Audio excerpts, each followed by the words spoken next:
আমবাগান খবৰ কেনেকুৱা খবৰটা কি ৰকম খবৰটা ভালো সকলোৰে খবৰ ভাল মোৰ লগত একেলগে কব ভাৰত মাতা কি নৰেন্দ্ৰ মোদী বিজেপি এজিপি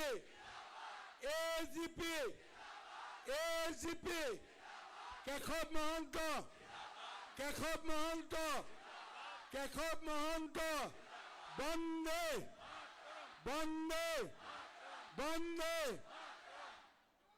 আজিৰ সভাত আমাৰ মাজত উপস্থিত অসমৰ মন্ত্ৰী আৰু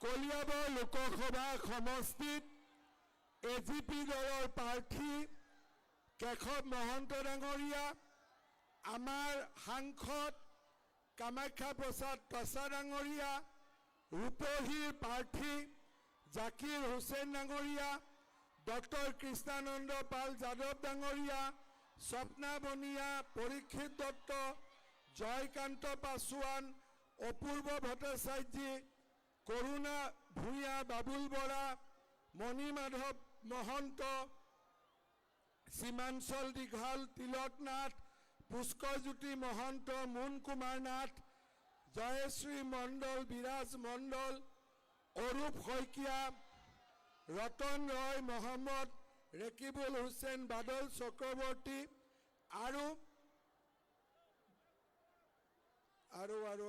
নাম এইটো কি নাম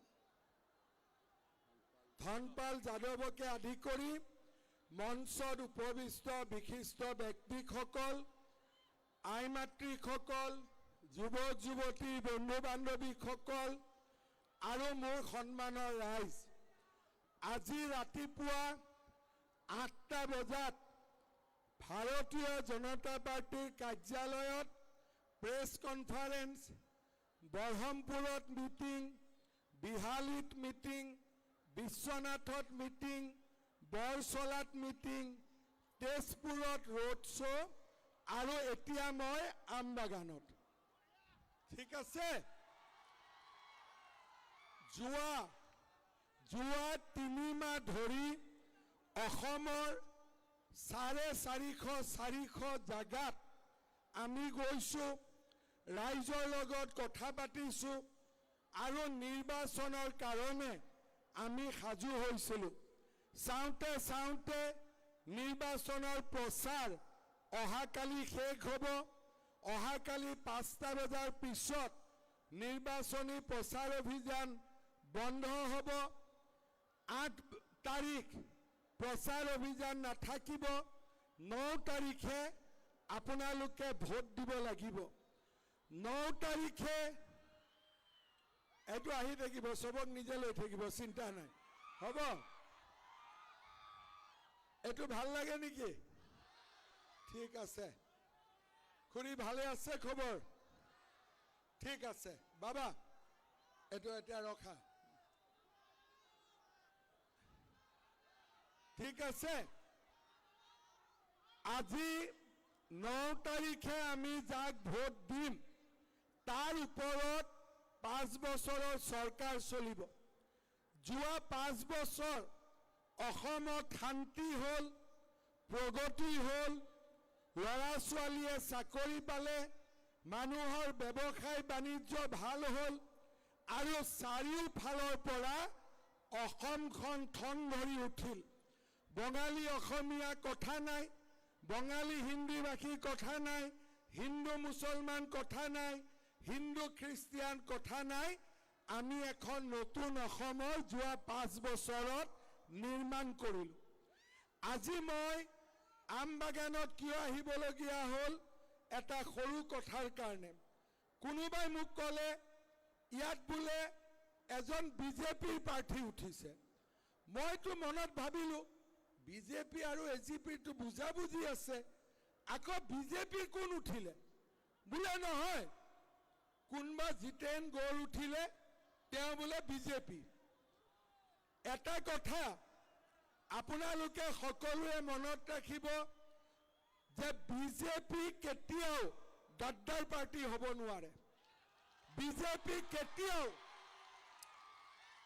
নৰেন্দ্ৰ মোদীৰ পৰা অমিত শাহলৈ আৰু আমালৈ আমি যি কওঁ মুখত কওঁ আমি পিছফালৰ পৰা কাকো চুৰি মাৰিব নোৱাৰো এটো বিজেপিৰ নিয়ম নহয় আজি জালুকবাৰীত এজিপিৰ এমএলএ আছিলে ৰমেন্দ্ৰ নাৰায়ণ কলিতা যিটো মোৰ নতুন সমষ্টি ৰমেন কলিতাক মই টিকট দিয়া নাই আমি টিকট দিব পৰা নাই তেওঁ মোৰ লগত কেম্পেইন কৰি আছে গটিকে জাগিৰোডত মোৰ বৰহমপুৰত বোকাখাটত নগাঁও গোলাঘাটত আমি এজিপি বিজেপি একেলগে আছো এজিপি মানে ভুজিয়া বিজেপি মানে বুন্দিয়া বুন্দিয়া আৰু ভুজিয়া ঠিক আছে কিন্তু আমি যদি কলিয়াবৰত নিজে নিজে এটা বিজেপি উলাই লওঁ কালি মানুহে কবনে নাই যে বিজেপি এজিপিক পিছফালৰ পৰা মাৰিলে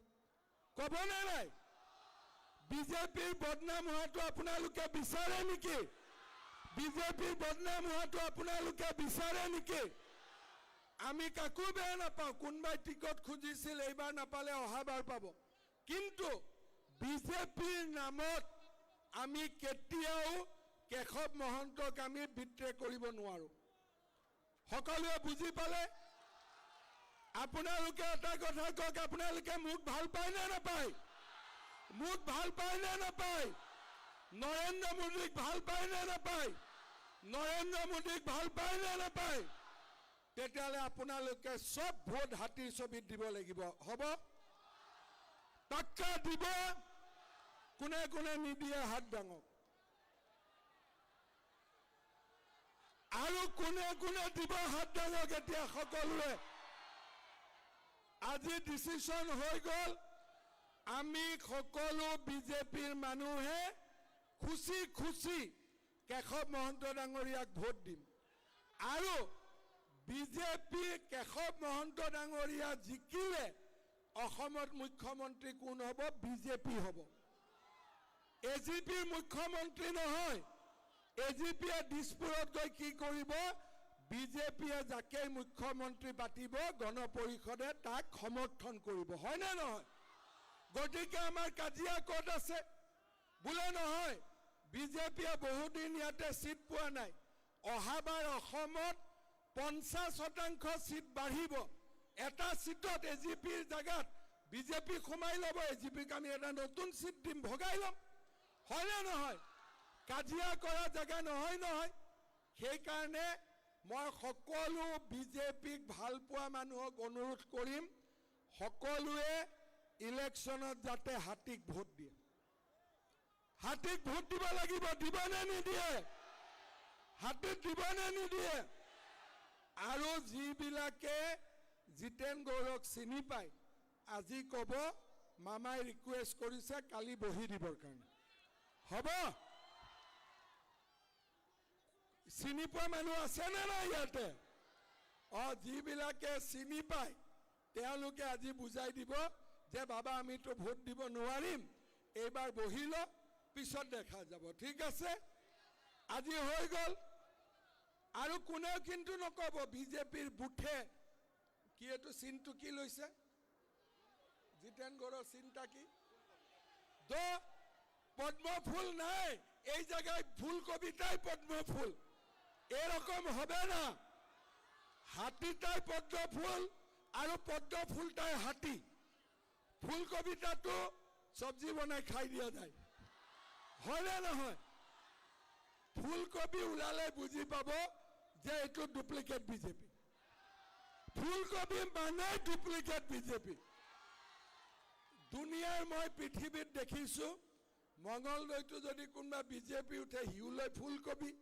বজালিত কোনোবা উঠিলে হ'লে ফুলকবি তেতিয়া মই বুজি পালোঁ যে ফুলকবিটো অলপ পদুমৰ দৰে দেখে হয়নে সেইকাৰণে যে মানুহবিলাকে বিজেপিৰ টিকট নাপায় বা বিজেপিৰ ভোট ল'ব খোজে সি ফুলকবি লৈ লয় দিমাগ কিমান তেজ আছে চাওক দিমাগ তেজ আছে নে নাই কিন্তু আসল কথালৈকে আহক ফুলকবিয়ে 2 লাখ চাকৰি দিব পাৰিব ফুলকবিয়ে 2 লাখ চাকৰি দিব পাৰিব চাকৰি কোনে দিব পদুম ফুলে দিব ফুলকবিয়ে দিব পাৰিব নেকি নোৱাৰে যোৱাবাৰ আমি কৈছিলোঁ 1 লাখ চাকৰি দিম দিলোঁ 1,65,000 আজিতো কালিমা সন্মুখত আছে এইবাৰ আমি চেষ্টা কৰিম 2 লাখ ল'ৰা ছোৱালীক চাকৰি দিবৰ কাৰণে 2 লাখ ল'ৰা ছোৱালীক চাকৰি দিব আমি চেষ্টা কৰিম 25,000 ল'ৰা ছোৱালী পুলিচ হ'ব 75,000 শিক্ষক শিক্ষয়িত্ৰী হ'ব কামাণ্ডৰ নতুন 2টা বেটেলিয়ন হ'ব আৰু বাকি 1 lakh grade 3 grade 4 doctor engineer জেই নাৰ্ছ এইবিলাক লগতে যোৱা এমপি ইলেকশ্যনৰ আগত মই ৰাইজক কৈছিলোঁ মাকসকলক যে মাকসকল আপোনালোকক আমি 10,000 টকা কৈ দিম সেল্ফ হেল্প গ্ৰুপৰ মেম্বাৰসকলক পালেনে নাই 10,000 কোনে কোনে পালে হাত দাঙকচোন বহুতে পালে আচ্ছা 10,000ৰ লগত 9,000টো পালে নে নাপালে এইবাৰ আৰু কিবা লাগিব নেকি আৰু কিবা লাগিব নেকি আপোনালোকক কাক কাক লাগিব হাত দাঙক বাপৰে এইবাৰ মই সকলোকে 25,000 টকা কৈ দিম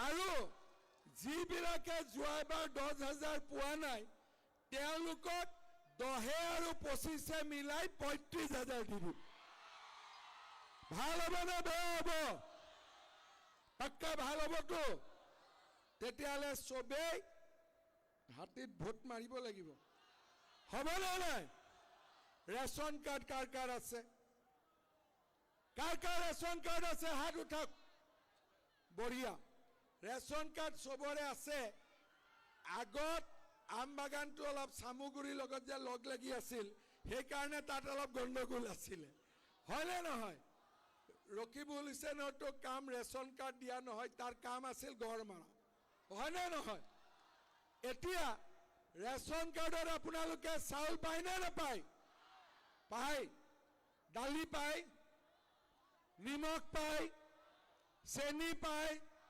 দালিটো বজাৰতকৈ ভাল নে বেয়া বজাৰতকৈ ভাল নে বেয়া ভাল আৰু কিবা লাগিব নেকি আৰু কিবা লাগিব নেকি কি লাগিব আৰু মিঠাতেল বুলি কৈ আছে না সবে মিঠাতেল কৈ আছে নে আধা লিটাৰ দিলে হ'ব আধা লিটাৰ দিলে হ'ব নহ'ব কিমান লাগিব পুৰা 1 লিটাৰ ঠিক আছে যক 1 লিটাৰ এবাৰ মিঠাতেলো দি দিম হ'ব আৰু এটা মই নতুন কাম কৰিব খুজিছো আমাৰ আমবাগান বা কলিয়াবৰত বহুত মহিলা এতিয়াও অৰুণোদয় পোৱা নাই কোনে কোনে অৰুণোদয় পোৱা নাই হাত দাঙকচোন 2,000 মানুহে পৰিয়ালে অৰুণোদয় পোৱা নাই কলিয়াবৰ সমষ্টিক মই স্পেচিয়েলি 10,000 নতুন অৰুণোদয় দি দিম কিমান নিম নতুনকৈ 10,000 কিন্তু পাবতো 2,000 বাকি 8,000 কি হ'ব মই এটা শুনিলো হসা মিছা নাজানো ৰেচন কাৰ্ড এটা থাকা কাৰণে হাহুৱেকে অৰুণোদয় পাইছে বুৱাৰীকে পোৱা নাই অলপ বুৱাৰীবিলাকৰ মনটো বেয়া সেইকাৰণে এইবাৰ আমি আপোনালোকক ৰেচন কাৰ্ডটো ভাঙি ল'ব দিম ৰেচন কাৰ্ডটো ভাঙিলে কি হ'ব? শাশু মায়ো পাব আৰু বোৱাৰীয়েও পাব। আৰু ঘৰত 2 কেজি চেনি আহিব, 2খন ৰেচন কাৰ্ড। 2খন ৰেচন কাৰ্ড 2 কেজি নিমখ আহিব, 2খন ৰেচন কাৰ্ড 2 লিটাৰ মিঠাতেল আহিব। ভাল হ'বনে বেয়া হ'ব? কিন্তু আচল কথাটো শুনক, ৰেচন কাৰ্ডটোহে ভাঙিব, পাকঘৰটো আকৌ 2 ভাগ নকৰিব। পাকঘৰটো এটাই থাকিব, হ'বতো? খালি চৰকাৰী নিয়মত 2খন ৰেচন কাৰ্ড, কিন্তু পাকঘৰ এটা। নহ'লে মানুহে মোক ক'ব ই আহি ঘৰখন ভাঙি থৈ গ'ল। হয়নে নহয়? পাকঘৰ থাকিব এটা, ৰেচন কাৰ্ড হ'ব 2টা। যাৰ যাৰ এনেকুৱা সমস্যা আছে, তাৰ পিছতো অৰুণোদয় থাকি যাব। এইবাৰ আমি কি কৰিম? যিখিনি অৰুণোদয় থাকি যাব, কলিয়াবৰ সমষ্টি ল'ৰাবিলাকে বিয়া পাতিব নহয়, বোৱাৰীবিলাকক দি দিম।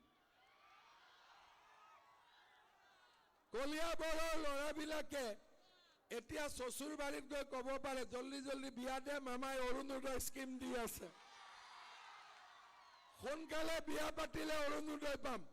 সেইকাৰণে বিয়া পাতাত দেৰি কৰিব নালাগে, ফটাফট বিয়া পাতিব লাগে। চবকে কোৱা নাই আকৌ, যোনে ছোৱালী তোৱালী ভাল পাই আছো একেটাকহে কৈছো মই, চবকে কোৱা নাই। ঠিক আছে? এতিয়া আৰু এটা কথা কওঁ। বিহু হ'ল আমাৰ জাতীয় অনুষ্ঠান, পূজা হ'ল আমাৰ ধৰ্মীয় অনুষ্ঠান। বিহুত কি হয়, ঘৰত বহুত গেষ্ট আহে, মাত দিব আহে মানুহ। বাহিৰত যি ল'ৰা ছোৱালী থাকে, বিহুত ঘৰত ঘূৰি আহে। ঘৰত গেছৰ চিলিণ্ডাৰটো বিহুত বেছিকৈ লাগে। লাগেনে নালাগে? এনে চিলিণ্ডাৰ যদি 40 দিন যায়, বিহুত 30 দিনত খতম। আৰু দুৰ্গা পূজাৰ সময়তো বিশেষকৈ আমাৰ বঙালী মানুহখিনিৰ ঘৰত গেছ বেছি আহে।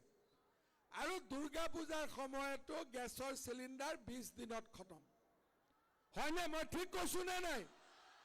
সেইকাৰণে মই এইবাৰ আপোনালোকক কৈছো যে আমি বহাগ বিহু মানে এপ্ৰিল মাহ, পূজা মানে অক্টোবৰ, এই 2টা মাহত আমি গেছৰ চিলিণ্ডাৰ 2টা বিনা পইচাত দি দিম।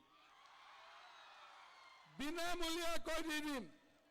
ভাল হ'বনে বেয়া হ'ব? ভাল হ'বতো? মই কথাবিলাক ঠিক বুজি পাওঁ নে নাপাওঁ মানুহৰ? এই যে শাশুমাই বহু লাগি আছে, এইটো মই ঠিক কথা কৈছো নে নাই? পূজা আৰু বিহুত যে গেছৰ চিলিণ্ডাৰ বেছি লাগে, ঠিক কৈছো নে নাই? মইতো নিয়মমতে পাকঘৰত নাযাওঁ, কিন্তু তথাপিতো মই সব খবৰ পাই থাকো। সেইকাৰণে এতিয়া আমি আৰু এটা নতুন স্কিম কি লৈছো, 2 লাখ চাকৰি হ'ব। কিন্তু নাৰ্ছ নপঢ়িলে নাৰ্ছৰ চাকৰি পাব জানো? BEd পাছ নকৰিলে শিক্ষকৰ চাকৰি পাব জানো? এইবিলাক পঢ়াওঁতেতো পইচা লাগে। গৰীব দুখীয়া মানুহে ক'ৰ পৰা পঢ়াব? তাৰমানে গৰীবৰ চাকৰি নহয়। এইবাৰ আমি কি কৰিলো, নিযুত মইনা আৰু নিযুত বাবু দিলো। কিন্তু তথাপিতো টকাটো কাভাৰ নকৰে। সেইকাৰণে এইবাৰ ল'ৰা ছোৱালীৰ পঢ়াৰ দায়িত্ব বাপেক মাকে ল'ব নালাগে, মামাই ল'ব। ল'ৰা ছোৱালী পঢ়াৰ দায়িত্ব বাপেক মাকে ল'ব নালাগে। কোনে ল'ব? কোনে ল'ব? এতিয়া আপোনালোকে আচল কথা এটা আহক। ইয়াত কংগ্ৰেছ নাই, কোনোবা এটা জাতীয় পৰিষদ নে কি পাৰ্টি এটা উঠিছে, কি ৰাইজৰ দল নে কি উঠিছে ভগৱান জানে, মই নাজানো ভালকৈ। ঠিক আছে? এনেকুৱা পাৰ্টিৰ মই নামেই শুনা নাই। ইয়াতহে কেশৱ দাই কৈ আছে কিবা ৰাইজৰ দল উঠিছে। ৰাইজটো আপোনালোক, এই দলটো ক'ৰ পৰা আহিলে আকৌ? কোনোবাই জানে নেকি এইটো? ঠিক আছে। কংগ্ৰেছ ৰাইজৰ দলে 2 লাখ চাকৰি দিব পাৰিব নেকি? কংগ্ৰেছ আৰু ৰাইজৰ দলে মহিলাক 25,000 টকা দিব পাৰিব নেকি? কংগ্ৰেছ আৰু ৰাইজৰ দলে 2টা গেছৰ চিলিণ্ডাৰ দিব পাৰিব নেকি? কংগ্ৰেছ আৰু ৰাইজৰ দলে মিঠাতেল 1 লিটাৰ দিব পাৰিব নেকি? কংগ্ৰেছ আৰু ৰাইজৰ দলে আমাৰ ল'ৰা ছোৱালীৰ শিক্ষাৰ দায়িত্ব ল'ব পাৰিব নেকি? দিল্লীত কাৰ চৰকাৰ? দিল্লীত কাৰ চৰকাৰ? দিছপুৰত কাৰ চৰকাৰ হ'ব? দিছপুৰত কাৰ চৰকাৰ হ'ব? কলিয়াবৰত কোন জিকিব? কেশৱ দা। তাৰমানে দিল্লীত মোদীৰ ইঞ্জিন, দিছপুৰত মামাৰ ইঞ্জিন, কলিয়াবৰত কেশৱ মহন্তৰ ইঞ্জিন। তিনটা ইঞ্জিনে টানিলে সব কাম হ'ব। দিল্লীত কংগ্ৰেছৰ গভৰ্ণমেণ্ট আছে, দিছপুৰত কংগ্ৰেছৰ গভৰ্ণমেণ্ট আহিব, কলিয়াবৰত ৰাইজৰ দল জিকিব? নিজিকে। কংগ্ৰেছে আমাক কি দিয়ে? কি দিয়ে? ৰকিবুল হুছেইন থাকোঁতে আমি কি পাইছিলো? ধুতি, লুঙি, সূতা, কম্বল, আঁঠুৱা, হয়নে নহয়? সিদিনাখন মোক ৰকিবুল হুছেইনে প্লেনত পালে, এনেইতো মই নামাতো। প্লেনত পাওঁতে ক'লে, হিমন্ত তুমি খালি 5টা আইটেমৰ কথা কোৱা, বাকী 2টা আইটেমৰ কথা নোকোৱা। মোৰতো অলপ মাথাত চক্কৰ খাই গ'ল, আৰে কি 2টা নতুন আইটেম ওলালে। মই বোলো মইতো ধুতি কওঁ, লুঙি কওঁ, সূতা কওঁ, আঁঠুৱা কওঁ, কম্বল কওঁ, 5টা হৈ গ'ল। নতুন বা কি 2টা ওলালে, কিবা সোণ আৰু ৰূপে ওলালে নেকি? মই বোলো ঠিক আছে, মোৰ ভুল হৈছে, তুমি নতুন 2টা আইটেমৰ নাম কৈ দিয়া, মই ফ্ৰী পাব্লিচিটি কৰি দিম। এতিয়া ধুতি, লুঙি, সূতা, কম্বল, আঁঠুৱা স্কিম কংগ্ৰেছৰ প্ৰচাৰ কৰি আছো মই, অলপ কংগ্ৰেছক মদত কৰি আছো। তেতিয়া তেওঁ মোক ক'লে যে আমাৰ নতুন 2টা স্কিম হ'ল গেঞ্জি আৰু পাইজামা। এইটো হ'ল 2টা নতুন স্কিম, গেঞ্জি আৰু পাইজামা। লুঙি, ধুতি, সূতা, কম্বল, এই চবে মনত ৰাখিব দেই ডেকা ল'ৰাবিলাকে। লুঙি, ধুতি, সূতা, কম্বল, আঁঠুৱা, গেঞ্জি, পাইজামা।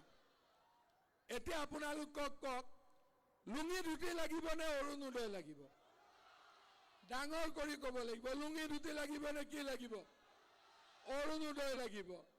সূতা কম্বল লাগিব নে 2 লাখ চাকৰি লাগিব? সূতা কম্বল লাগিব নে 2 লাখ চাকৰি লাগিব? আঁঠুৱা লাগিব নে মিঠাতেল লাগিব? আঁঠুৱা লাগিব নে মিঠাতেল লাগিব? গেঞ্জি পাইজামা লাগিব নে ল'ৰা ছোৱালীক পঢ়াব লাগিব? কি লাগিব? তাৰমানে ভোট কাক দিব ক্লিয়াৰে হৈ গ'ল, হয়নে নহয়? এতিয়া মই 2টা খুব ইম্পৰ্টেণ্ট কথা ক'ম। কলিয়াবৰত কেশৱ দা এনেইতো এজিপিৰ মানুহ, মই হাফ পেণ্ট পিন্ধি থকা দিনৰ পৰা কেশৱ দাক মই চিনি পাওঁ, ঠিক আছে? যেতিয়া এইবাৰ আমাৰ চৰকাৰ আহিলে, সেই সময়ত অসমত কোভিড, পুৰা কোভিড। মানুহে মোক কৈ আছে যে মামা হেল্থ ডিপাৰ্টমেণ্টটো আপুনি নেৰিব। কিয় এৰিব নালাগে? কোভিড আছে, মানুহে ভয় খাইছে। তেতিয়া মই গোটেই মোৰ মন্ত্ৰী লিষ্টখন চালোঁ। কেশৱ দাক মই মাতি আনিলোঁ। কেশৱ দা, আমি ৱাটাৰ ৰিচোৰ্চ আছিলে, আপোনাক মই হেল্থ ডিপাৰ্টমেণ্ট দিম। কেশৱ দাই অলপ ভয় কৰিলে যে এইটো কেনেকৈ ল'ম কোভিডৰ মাজত। মই ক'লোঁ যে মই আপোনাক সহায় কৰিম, আপুনি হেল্থ ডিপাৰ্টমেণ্ট লওক। কেশৱ দাই হেল্থ ডিপাৰ্টমেণ্ট ল'লে, 2 কোটি মানুহক বেজি দিলে। কোভিড খতম হৈ গ'ল অসমৰ পৰা, হয়নে নহয়? সেই সময়ত কেশৱ দাই গোটেই অসম ঘূৰি ঘূৰি কোভিডৰ বেজি মানুহক দিলে আৰু আমাৰ অসমৰ পৰা কোভিড নোহোৱা হৈ গ'ল। এইবাৰ মিনিষ্ট্ৰীৰ ৰিচাপুল আহিলে, মই কেশৱ দাক মাতি আনি ক'লোঁ যে কেশৱ দা আপুনি ৰেভিনিউ লওক। মনটো অলপ বেয়াও লাগিলে মানুহটোৰ যে বাৰে বাৰে ডিপাৰ্টমেণ্ট বদলাই দিয়ে। মই ক'লোঁ ঠিক, আপোনাক মই এটা কাৰণে দিছোঁ, ৰেভিনিউ লওক। ৰেভিনিউ দিলোঁ, দি পেলাই মাতি মই কেশৱ দাক ক'লোঁ যে কেশৱ দা, 200 বছৰ ধৰি অসমৰ চাহ বাগানৰ মানুহৰ মাটি হোৱা নাই। আপুনি যদি দিনে ৰাতিয়ে কাম কৰে আমি চাহ বাগিচাৰ মানুহক মাটি দিব পাৰিম কেশৱদাই দিনে ৰাতিয়ে কাম কৰিলে এতিয়া আমি চাহ বাগিচাৰ শ্ৰমিকক মাটিৰ পট্টা দিয়া আৰম্ভ কৰি দিলোঁ তাৰ মানে যোৱা 5 বছৰত কেশৱদাই মোৰ দুটা ডাঙৰ কাম কৰি দিলে কোভিড আৰু বাগানৰ মাটি কিবা কাৰণত যদি বিজেপিৰ মানুহে কেশৱদাক ভোট নিদিয়ে মোৰ একদম অন্তৰটো ভাঙি যাব মোৰ একদম অন্তৰটো ভাঙি যাব সকলো বিজেপিৰ মানুহে দিব নে নিদিব ভোট সকলোৱে দিব লাগিব আৰু বিজেপিৰ মানুহৰ পুৰা দায়িত্ব এইবাৰ মই নিজে কলিয়াবৰত ল'ম আপোনালোকে চিন্তা কৰিব নালাগে কিবা পাব নাপাব মই আহি থাকিম মই খবৰ ৰাখিম আৰু কেশৱদাক মই কিবা ক'লে কেশৱদাই না ক'ব নোৱাৰে 100% না ক'ব নোৱাৰে গতিকে বিজেপিও খুশ এজিপিও খুশ হিন্দু খুশ মুছলমানো খুশ বাগিচাও খুশ অসমীয়াও খুশ বঙালীও খুশ হ'ব সকলোৱে ভোট দিব পাক্কা দিব তেতিয়ালে মোৰ লগত একেলগে কওক भारत माता की नरेंद्र मोदी एजीपी बीजेपी केशव महंत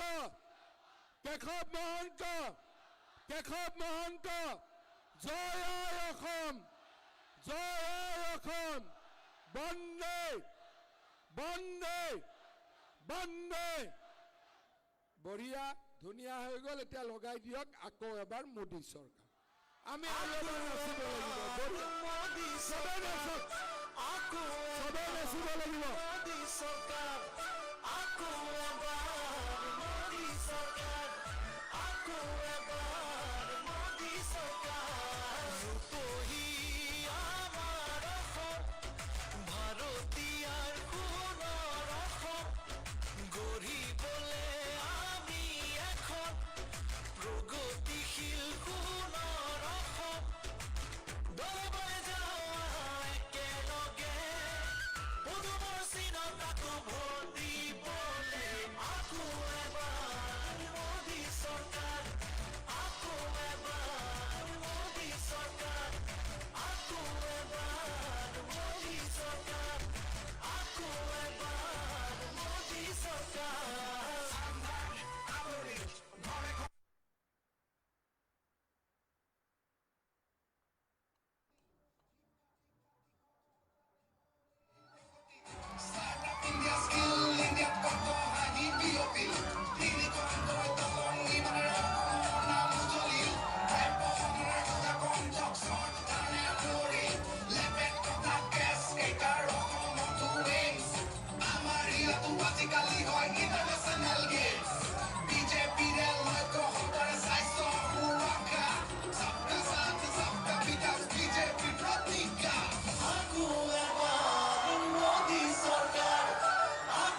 আসলে